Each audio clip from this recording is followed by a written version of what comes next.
Díoghaibh, is Mrs. Siobhan. Hi, I'm Siobhan from Bite Size Irish Gaelic. Today I'm going to teach you how to say the Our Father in Irish. First of all, I'll say it from start to finish so you can hear what it sounds like.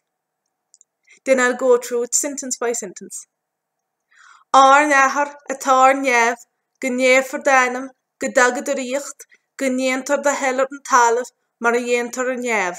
n-arán lay-hoole, dúinn inniu, agus via-khah via-khah, mar wah-hi-midge-ne vey-koo-nah féin, sná lig sin I gah-hoo ach siar sin olc. Aw-mayn.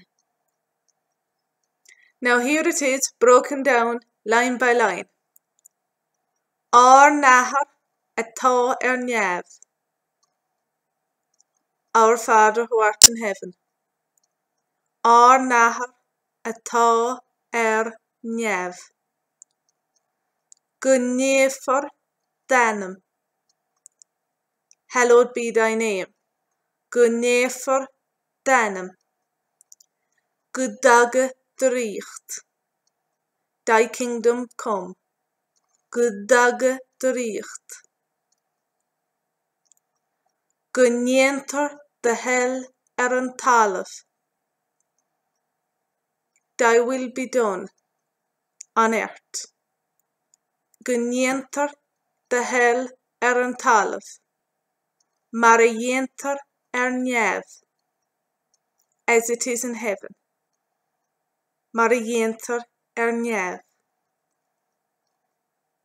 n-arán laethúil, dúinn inniu. Give us this day our daily bread. n-arán laethúil, dúinn inniu. Agus nyav via-khah. And forgive us our trespasses. Agus nyav via-khah. Mar wah-hi-midge-ne vey-koo-nah féin. As we forgive those who trespass against us. Mar wah-hi-midge-ne vey-koo-nah féin. Agus ná lig sin I gah-hoo. And lead us not into temptation. Agus ná lig sin I gah-hoo. Ach siar sin olc. But deliver us from evil. Siar sin olc. Aw-mayn. Amen. Aw-mayn. If there are any other prayers or poems that you'd like me to recite, please suggest it below in the comments.